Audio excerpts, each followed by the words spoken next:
Ambassador Minjun Park stood in the center of the Galactic Council chamber and tried to keep his hands from shaking. Above him, the curved ceiling displayed a map of known space.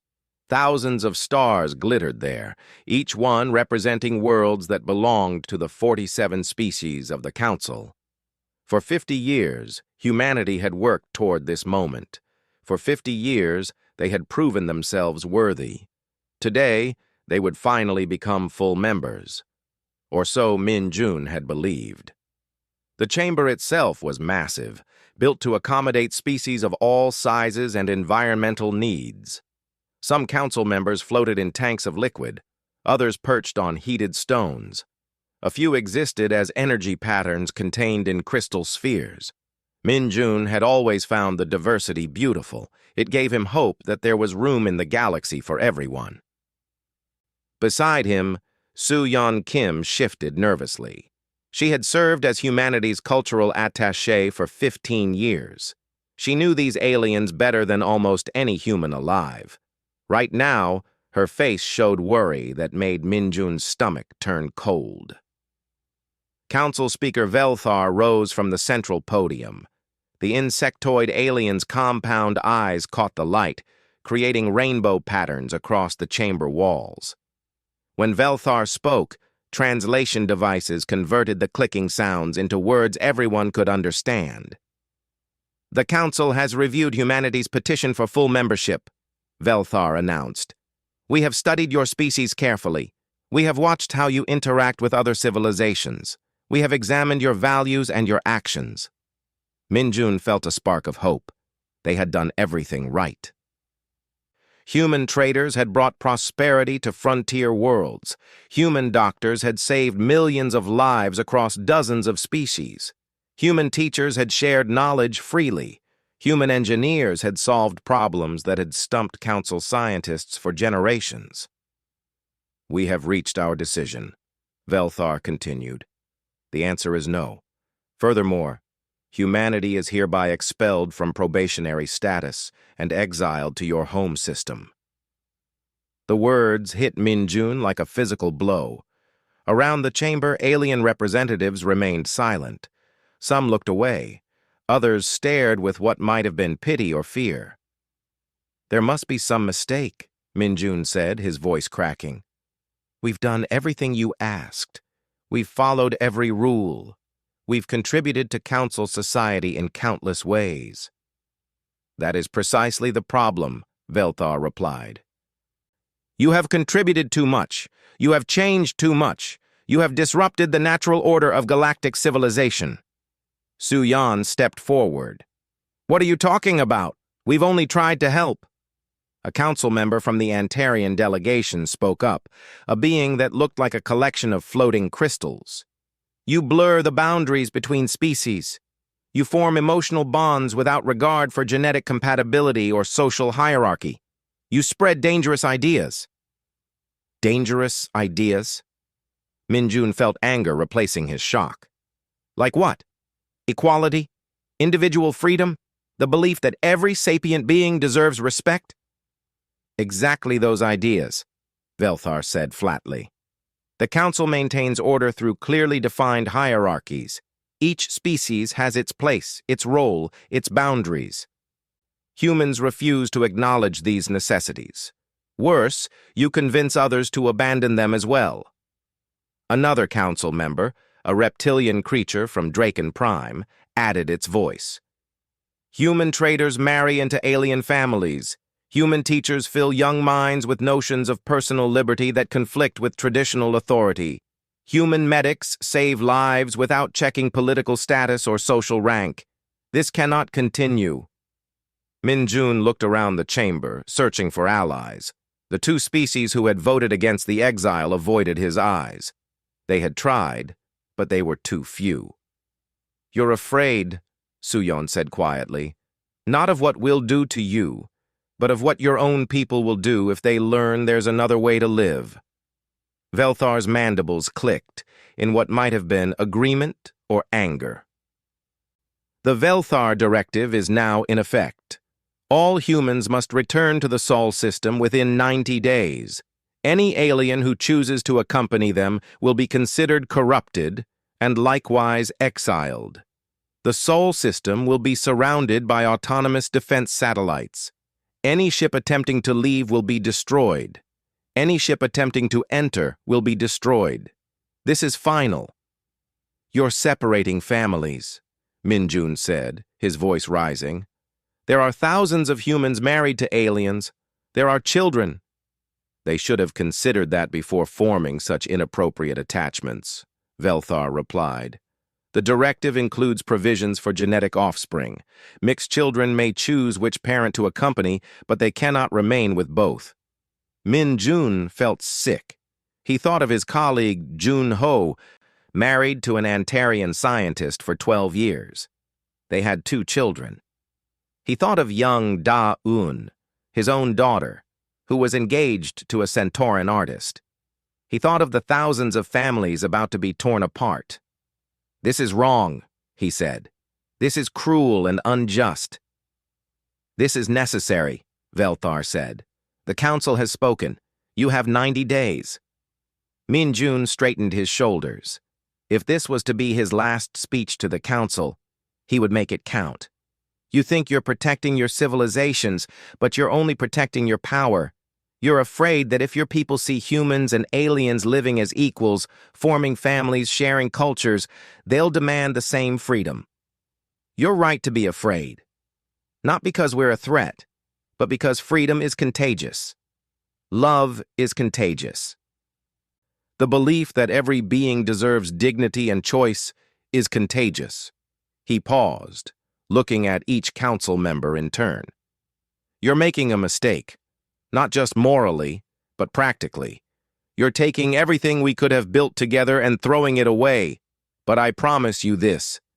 Humanity will survive, will thrive, and when your rigid systems start to crack under the weight of their own injustice, we'll be there. Not to conquer you, not to punish you, but to welcome you when you're finally ready to be free. Velthar's mandibles clicked rapidly. Remove the humans from this chamber. The council has more important matters to discuss. Security drones floated down from the ceiling. They weren't threatening, but their presence was clear. Min Jun and Su Yan walked toward the exit with their heads held high. Behind them, the council chamber fell silent. As the doors closed, Min Jun heard Su Yan whisper, "What do we do now?" He thought about the millions of humans scattered across council space. He thought about their alien friends and families. He thought about everything they had built and everything they were about to lose. We go home, he said, and then we show them what exiled humanity can really do. Captain Jiwoo Chen watched through the viewport as another transport ship docked with the orbital station above Earth. It was the 47th ship to arrive that day, and the day was only half over. Each one carried thousands of humans returning from council space, their faces marked by grief and exhaustion. The exodus had been happening for 60 days now. 90 days had seemed like enough time when the Velthar directive was announced. It wasn't. Not when you had to abandon your home, sell everything you owned, and say goodbye to people you loved. Captain, we have a situation on Docking Bay 12, her communications officer said. It's one of the mixed families. Jiwoo closed her eyes briefly. She had dealt with 17 of these situations already. Each one broke her heart. I'm on my way. She found them in the bay's waiting area. A human woman sat on a bench, her arms wrapped around 2 children. The kids looked about 7 and 9, with features that blended human and Antarian genetics. Their skin had a faint crystalline shimmer that caught the light. The woman's husband stood nearby, his crystalline form pulsing with colors that Jiwoo had learned meant deep sadness. I can't do this, the woman was saying. I can't choose. How can I choose? The Antarian moved closer. Minna, we discussed this. The children should go with you. Humans accept differences better than my people do. They'll be safer with you. But they're your children, too, Minna said, tears streaming down her face. They need their father. Jiwoo approached slowly. How much time do you have? The Antarian transport leaves in 3 hours, the husband said. If I'm not on it, I'll be classified as corrupted and exiled with them. And is that so terrible? Jiwoo asked gently. The Antarian's colors shifted to something like surprise. I don't understand. You have a choice, Jiwoo said. The council says you'll be exiled if you stay with your family. But exile means staying with the people you love. Is that really worse than going back without them? Mina looked up, hope flickering in her eyes. You'd really choose us? Choose exile? The Antarian was quiet for a long moment. His colors shifted through patterns Jiwoo couldn't quite read. Then he moved to the bench and wrapped his crystalline appendages around his wife and children. I choose you, he said simply. I will always choose you. Jiwoo left them holding each other and went back to her office. There she found Dr. Hana Choi waiting. The xenobiologist looked exhausted. She'd been working non-stop to process medical records for returning humans. How many today? Jiwoo asked. 43,000 arrivals, Hana replied. But that's not why I'm here. We're getting reports from across council space. Aliens are choosing exile. Thousands of them. Jiwoo sat down heavily. Thousands? Married couples mostly, but also friends. Colleagues, research partners, even some who just believe the exile is wrong. The council declared them all corrupted. Hana smiled tiredly. They're coming with us. Earth can't handle this, Jiwoo said. We're already overwhelmed. I know. That's why Minjun called an emergency meeting. He has a proposal. An hour later, Jiwoo sat in a conference room with 50 other leaders. Minjun Park looked older than he had 2 months ago. The weight of the exile showed in the lines around his eyes. We can't stay in the Sol system, he announced. Earth doesn't have room for everyone. Mars and the outer colonies are already at capacity. We need more space. The council owns everything within 100 light years, someone objected, and they've got the Sol system surrounded. They own everything in council space, Min Jun corrected. But there's unclaimed territory beyond their borders, frontier space. The council considers it worthless, too far from their trade routes, and too difficult to develop. So we go there? Jiwoo asked. We go there, Min Jun confirmed. We build new colonies, not just human colonies, mixed colonies, places where species live together as equals, places where the very things that got us exiled become our foundation. A Centauran representative raised his hand. He was one of the exiled aliens, having refused to leave his human husband. The frontier is dangerous, harsh worlds, limited resources, no infrastructure. Then we'll build infrastructure, Min Jun said. We'll turn those harsh worlds into homes. Humans are good at that. We've done it on Earth for thousands of years.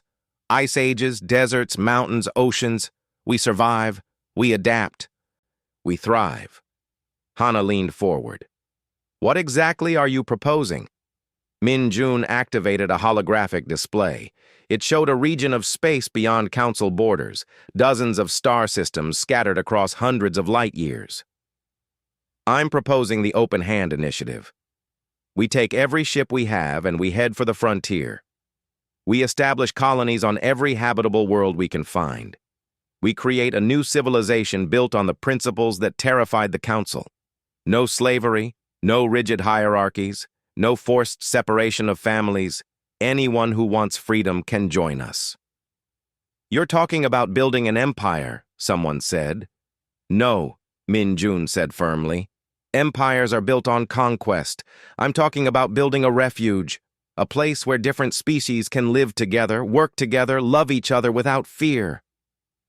A place where your worth isn't determined by your birth or your species, but by your choices and your character. Jiwoo studied the star map.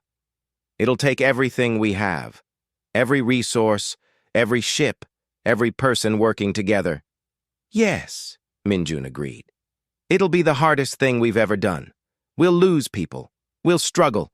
There'll be times when we wonder if we made the right choice. But we'll be free, and we'll be together." The room fell silent. Jiwoo thought about the family in the docking bay, choosing love over safety. She thought about the thousands of aliens giving up everything to stay with humans they cared about. She thought about what Min-jun had said to the council.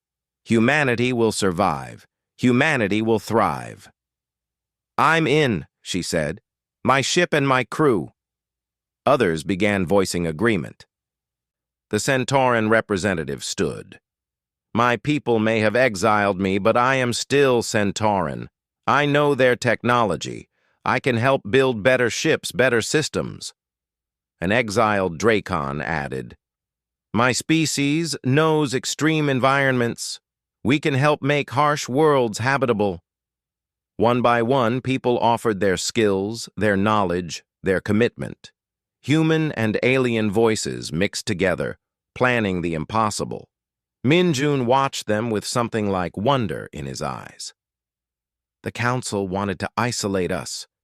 Instead, they gave us a reason to build something better than they ever imagined. They're going to regret this. Hana smiled. Maybe. Or maybe someday they'll thank us for showing them another way. Either way, Jiwoo said, we're going to show them what exiled humanity can do. The meeting lasted 6 more hours. By the end, they had a plan. 73 colony ships would launch within the month, heading for 20 different star systems. Each ship would carry a mix of species, skills, and dreams. The Exodus wasn't just leaving Council space anymore. It was heading toward something new, something the galaxy had never seen before, something the Council would one day call the Foundation. Administrator Seo-jun Kwon stood on the hillside and watched the sun rise over New Haven. The colony was only 8 years old, but it already looked like a real city. Buildings of different styles clustered together, each one reflecting the needs and preferences of different species. Antarian crystal structures caught the morning light and scattered it in rainbow patterns. Centauran dome habitats sat beside human apartment blocks. Dracon heating platforms provided gathering spaces for cold-blooded residents. It was messy and chaotic and beautiful. It was nothing like the carefully organized council cities, where each species lived in designated zones. Here, everyone mixed together. A human child might live next door to a Centauran elder. An Antarian scientist might share laboratory space with a Dracon engineer. The council had feared this kind of mixing. They called it contamination. Seo-jun called it community. "Administrator Kwon?" A young woman approached, carrying a data tablet. She was Da-Yoon Park, daughter of Min-jun Park. She'd become one of New Haven's most important educators. "The university construction is on schedule. We should be ready to open next month." "A university," Seo-jun said, shaking his head in wonder. 15 years ago, we were refugees with nothing. Now we're building centers of learning." "Not just any university," Da-Yoon corrected with a smile. "The first multi-species university in known history. Students from 17 different species have already enrolled. They'll learn from teachers representing 9 species." Seo-jun took the tablet and scrolled through the enrollment data. Names from dozens of worlds filled the screen. Some were children of the original exiles. Others were refugees who had fled council space in the years since the Exodus. The word had spread slowly at first, then faster. There was a place beyond council borders where species lived as equals, where no one cared about your genetic background or social rank, where you could marry whoever you loved, study whatever interested you, and build whatever life you chose. People came. At first in small groups, then in larger waves. Most were outcasts or rebels or people running from persecution. The Foundation welcomed them all. "How many new arrivals this month?" Seo-jun asked. 43,000 across all Foundation worlds, Da-un replied. "Most are from council space, but we're also getting people from independent systems. They hear about us and want to be part of what we're building." And the population total? 5,200,000 across 38 colony worlds, 23 different species, growing by about 10% annually. Co Jun handed back the tablet. The council must be noticing. They are. We've intercepted some of their communications. They're calling us a threat to galactic stability. Da-un's expression turned serious. They're not entirely wrong. We are destabilizing their system. Every person who comes here is someone who chose our principles over theirs. Is that such a bad thing? Not for us, but the council built their civilization on control and hierarchy. We're proving those things aren't necessary. That's dangerous to them. A chime from Da-un's tablet interrupted them. She checked the message and smiled. You should see this. It's from the medical research team. They walked together to the research complex, a building that combined architectural elements from 6 different species. Inside, Dr. Hana Choi was waiting with a group of scientists. The team included humans, Antarians, Centaurans, and 2 Dracons. We did it, Hana announced. The cure for Centauran nerve degeneration. It works. Co Jun felt his breath catch.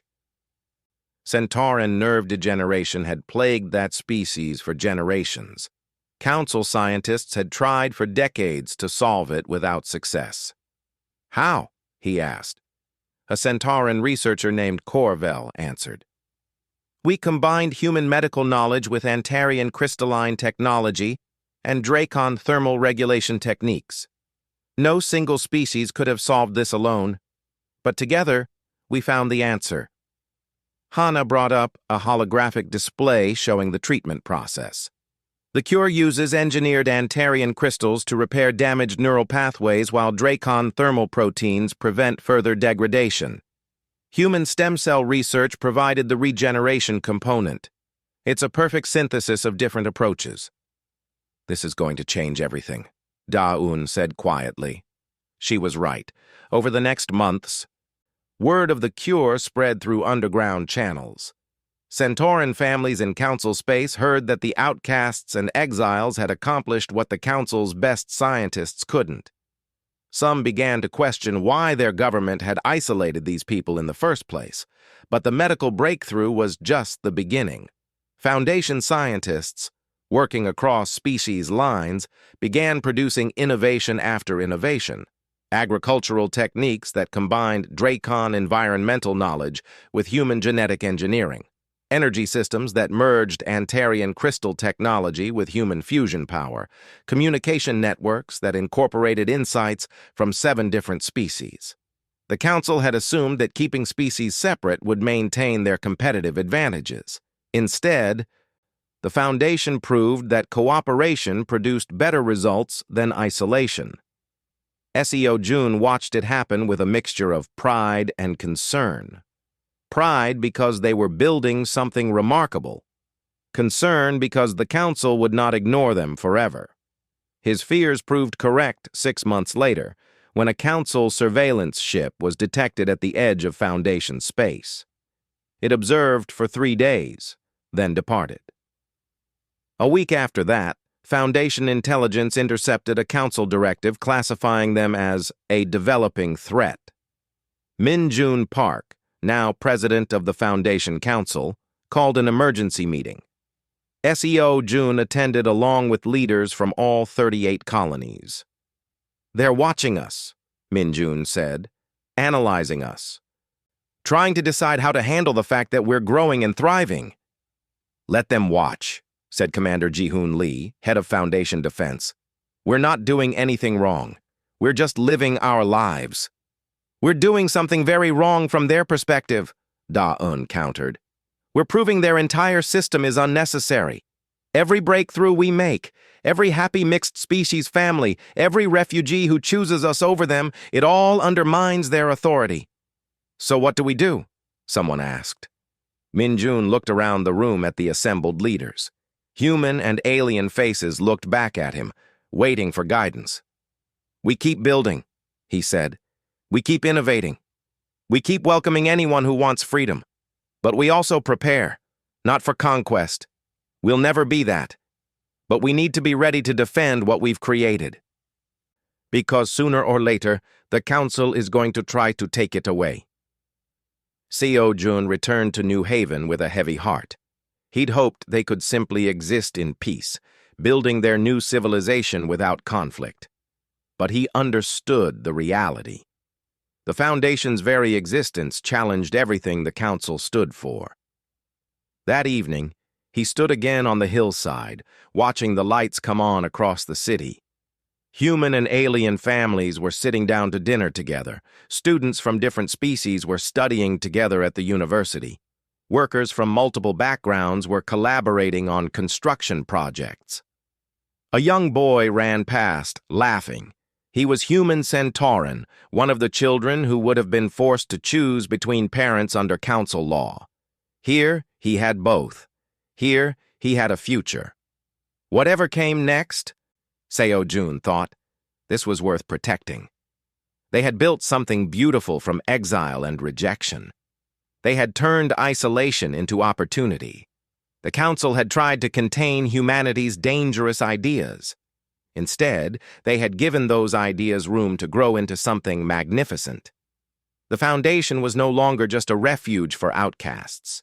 It was becoming a beacon, showing the galaxy that there was another way to live, a better way. And people were listening. The message reached Foundation headquarters at 300 hours. Commander Ji-Hoon Lee was still awake, reviewing defense protocols, when his communications officer burst into his office. "Sir, we're receiving an encrypted transmission from Council Space. It's from Velthar Prime." Ji-Hoon felt his stomach tighten. Velthar Prime was the homeworld of Council Speaker Velthar, the insectoid who had pronounced humanity's exile 25 years ago. No official communication had come from Council Space in all that time. "Put it through," he said.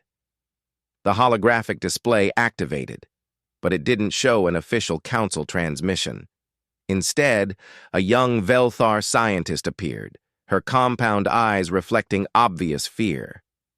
"Please, if anyone receives this, we need help. My people are dying. A plague has struck Velthar Prime.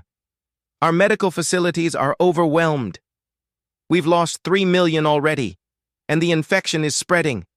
The Council's medical teams can't find a cure." The scientist's mandibles clicked in distress. "I know we exiled you. I know Speaker Velthar led that decision, but I was just a child then. Most of my generation opposed the exile, but we had no voice. Now we're dying for decisions we never made. If there's any mercy in you, please help us." The transmission ended. Ji-Hoon immediately contacted President Min-Jun Park. Within an hour, the Foundation Council had convened. The holographic chamber filled with representatives from across Foundation space. The debate was heated. "Why should we help them?" demanded a human representative whose wife had died during the forced separation of families. "They exiled us. They tore families apart. Let them face their plague alone." "Because we're better than that," Da-Yun Park replied. She was now chief diplomatic officer, her father having retired 2 years earlier. "We don't punish children for their parents' mistakes. Those young scientists didn't exile us." "The official council hasn't even requested help," someone pointed out. "Just some junior researcher. For all we know, the council leadership would refuse our assistance." Dr. Hana Choi, now 73 but still active in medical research, spoke up. "I've been analyzing the transmission. The plague they describe matches symptoms from a disease we studied 5 years ago. We developed a cure using cross-species collaboration. Antarian crystals modified with human genetic techniques and Dracon thermal stabilizers." "The same kind of collaboration the council said was contamination," Ji-Hoon noted. "Exactly," Hana said. "They need help that only our integrated approach can provide. Their rigid species-separated medical system can't solve this. But we can." Min-Jun, attending as an advisor though no longer president, raised his hand. "May I speak?" The current president, a Centauran named Korval, who had been exiled with his human family, nodded. 25 years ago, The council told us we were dangerous because we formed bonds too easily, because we helped people without checking their political status first, because we valued all sapient life equally. Min Jun's voice was steady but emotional. They were right to fear those traits, but wrong about why. Those traits aren't weaknesses. They're our greatest strength. If we abandon them now, if we let people die because we're angry, then we become what the council feared instead of what we truly are. The chamber fell silent. Then Da-Un spoke again. I propose we send a medical team immediately, not because the council asked, but because people are dying and we can help. That's who we are. The vote was close, but it passed. Within 6 hours, a Foundation medical ship departed for Velthar Prime, led by Dr. Hana Choi. The ship carried human, Antarian, Centauran, and Dracon medical personnel. It also carried enough cure for 5 million Velthar. The ship reached Velthar Prime's orbit and immediately received a hostile response. Council defense systems locked weapons onto them. Unidentified vessel, you are in restricted space. Depart immediately or be destroyed. Hana opened a communication channel. This is Dr. Hana Choi of the Foundation Medical Service. We received a distress call. We're here to help with the plague. The council did not authorize this assistance. You are contaminated exiles. Your presence violates... A different voice cut in. It was the young scientist from the transmission. Please, please let them through. They have a cure. My supervisor is dying. My friends are dying. I don't care about council authorization. I care about saving lives. The weapons remained locked on the Foundation ship. For 30 seconds, nothing happened. Then the defense grid powered down. You have 6 hours, the official voice said. Deliver your cure and leave. The Foundation team worked frantically. They provided the cure formula, demonstrated its application, and trained Velthar medical personnel in its use. The cure worked exactly as predicted. Within hours, dying patients began recovering, but Hana knew 6 hours wasn't enough time to reach everyone. We need to stay longer. There are millions more who need treatment. Your time is expired, the official voice said. Depart now. The young scientist who had sent the original message appeared on their communication screen. Wait. I'm uploading data to the Galactic Network. Everything. How you helped us. How the Council refused to request assistance. How your integrated medicine succeeded where our isolated approach failed. You'll be punished for this, Hana warned. I don't care. My people need to know the truth. The Foundation ship departed, but the damage to the Council's narrative was already done. The young scientist's upload spread through underground networks across Council space.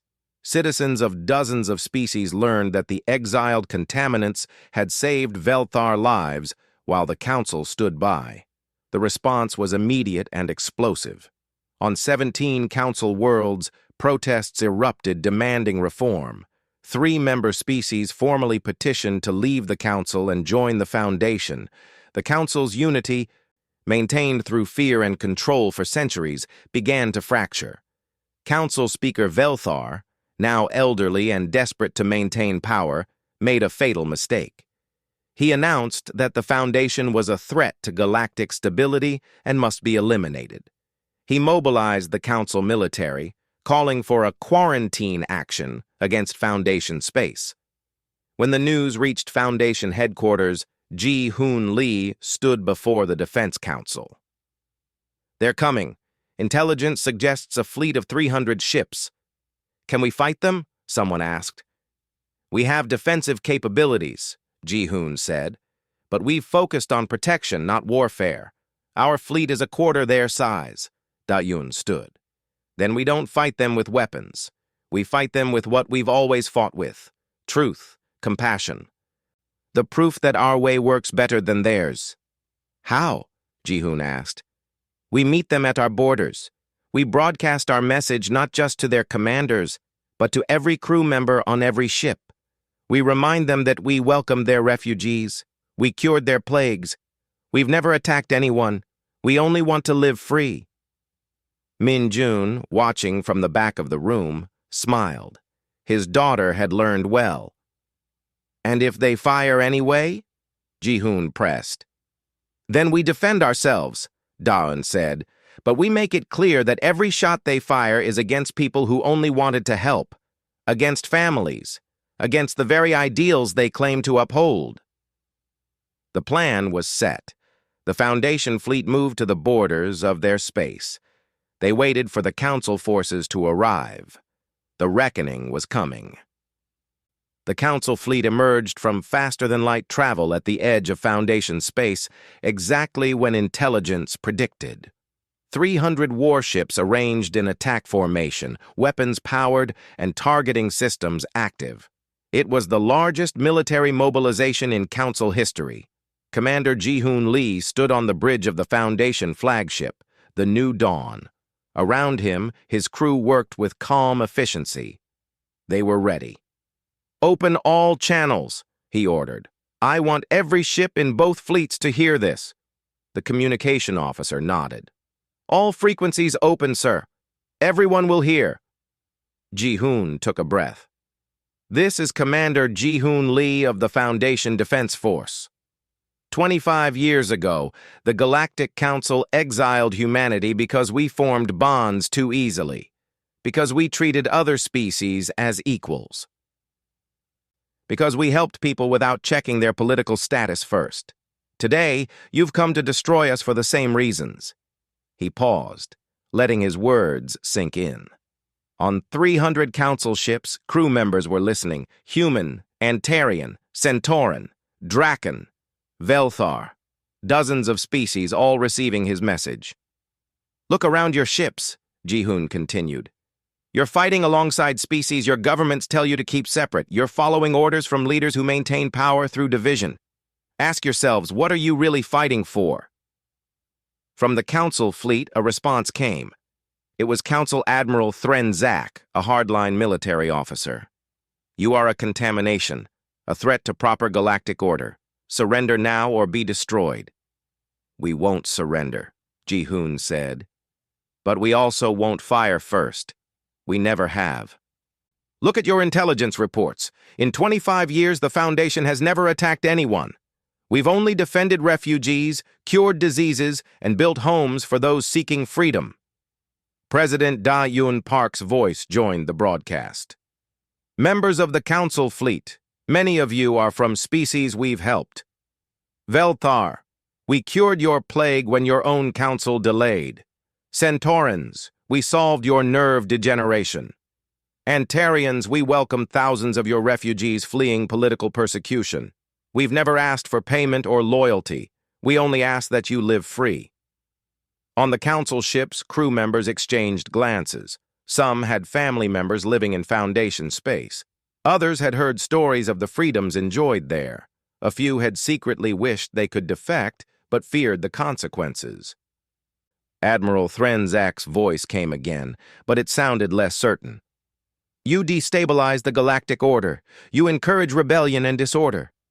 "We encourage freedom," Da-eun replied. "If that feels like rebellion to you, ask yourself what that says about your order." Then something unexpected happened. The Foundation fleet began changing its formation. Instead of defensive positions, the ships arranged themselves in a pattern unfamiliar to military tactics, their hulls lit up with lights forming symbols. "What are they doing?" someone on the Council fleet asked. Ji-hoon explained. "Every ship in our fleet displays a symbol. They represent the species who crew them. Look closely. You'll see Velthar symbols beside human ones, Centauran marks next to Dracon patterns. We're showing you who we are. Not an enemy force. Families. Communities. Your relatives and friends and loved ones, all living together." A young Velthar officer on one of the Council ships stared at the display. She recognized one of the symbols. It was her sister's ship. Her sister, who had chosen exile rather than abandon her human partner. Her sister was out there, about to be fired upon. She wasn't alone in this realization. Across the Council fleet, crew members recognized family symbols, colony markers, and personal identifiers. The enemy wasn't a faceless threat. It was people they knew, people they loved. "This is Council Command," Admiral Threnzak said. "All ships, prepare to fire on my mark." The Foundation fleet didn't move, didn't power weapons, didn't retreat. "We won't fire first," Ji-hoon repeated, "but we will defend our families. Every shot you fire will be against the very people you claim to protect, against the principles you claim to uphold, against freedom itself." On the Council flagship, Admiral Threnzak reached for the firing command, but his weapons officer, a Centauran, didn't acknowledge the order. "Sir, I have family on those ships." "Follow orders," Threnzak commanded. "No, sir." Across the Council fleet, similar conversations were happening. A Velthar captain refused to target the ship where her brother served. A Draken engineer disabled his ship's weapons rather than fire on his former students. A human council officer, torn between duty and conscience, chose conscience. Within minutes, 40% of the Council fleet had either disabled their weapons or simply refused to fire. Some ships began broadcasting their own messages. "This is the Council vessel Star of Dracon. We will not fire upon peaceful civilians. We will not destroy families. If the Council wants war, they'll have to find someone else to fight it." More ships joined the declaration, then more. The Council fleet was fracturing before Admiral Threnzak's eyes. "Traitors," he hissed. "All of you are traitors to the Council." "No," came a response from one of the defecting ships.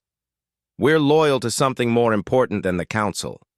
We're loyal to our values, to our families, to the idea that sapient beings deserve freedom and dignity." Admiral Threnzak watched his fleet dissolve. Ships were breaking formation, some moving to join the Foundation fleet, others simply powering down weapons and refusing to participate. Of his 300 ships, only 180 remained under his command. Not enough for a successful attack. He faced a choice: attack with insufficient forces and likely lose, or retreat in humiliation.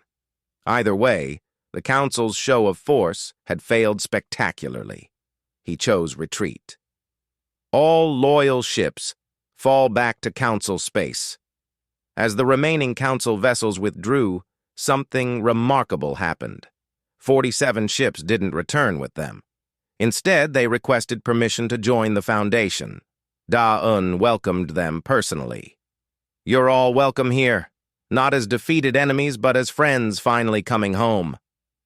The immediate crisis was over, but the consequences rippled across the galaxy.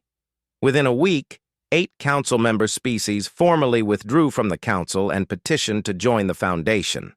Within a month, protests had erupted on 31 Council worlds, demanding reform or departure. The Council, which had ruled galactic civilization for 5 centuries, was collapsing. Not from military conquest, but from the weight of its own contradictions. Its citizens had seen an alternative, and many wanted it.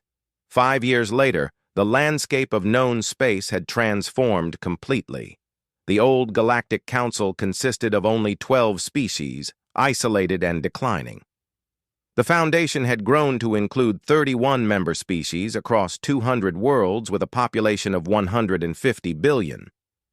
But it wasn't an empire. The Foundation maintained its founding principles. No species hierarchy, no forced assimilation, no slavery. Democratic governance with representatives from all member species. Freedom of movement, freedom of association, freedom to build whatever life you chose. Youngsu Martinez, the mixed human Centauran child who had been smuggled to safety during the original Exodus, was now 42 years old. He stood before the Foundation Assembly as its youngest elected president. 30 years ago, he told the assembled representatives, the Council feared what would happen if species lived as equals, if families crossed species lines, if ideas of freedom and dignity spread without control. They were right to be afraid, but wrong about why. They thought it would lead to chaos. Instead, it led to this. He gestured to the chamber around him, filled with representatives of species that had once been required to maintain strict separation. Now they worked together, debated together, built together. The Council tried to contain humanity's dangerous ideas. Instead, they gave those ideas room to grow. They wanted to isolate us. Instead, they forced us to build something better than the system they offered. They saw our compassion as weakness, our cooperation as contamination, our equality as threat. Young Su smiled. They were wrong. Those traits were never weaknesses. They were our greatest strengths. And now, the galaxy is learning what we always knew. That freedom is better than control. That cooperation works better than hierarchy. That sapient beings of all species deserve dignity, respect, and choice. In the back of the chamber, Min Jun Park watched with tears in his eyes. He was 93 now, his hair white and his movements slow, but his mind was sharp and his heart was full. His daughter, Da Yun, sat beside him. "You did this, father. That speech you gave the council 30 years ago, you said humanity would survive and thrive. You were right." Min Jun shook his head. "I just said what needed to be said. But it wasn't my words that built this. It was every person who chose love over division. Every family that stayed together despite the costs. Every refugee who risked everything for freedom. They built this. All of us. Together." He looked around the chamber at the impossible thing they'd created. An empire that wasn't an empire. A civilization built not on conquest, but on welcome. A testament to the idea that the traits the Council had feared, humanity's capacity for empathy and equality and boundary crossing, were exactly what the galaxy needed. 30 years earlier, the Galactic Council had exiled humanity to prevent contamination. Instead, they had planted the seeds of something magnificent. The foundation wasn't perfect. There were still challenges, still problems to solve. But it was free, and it was growing.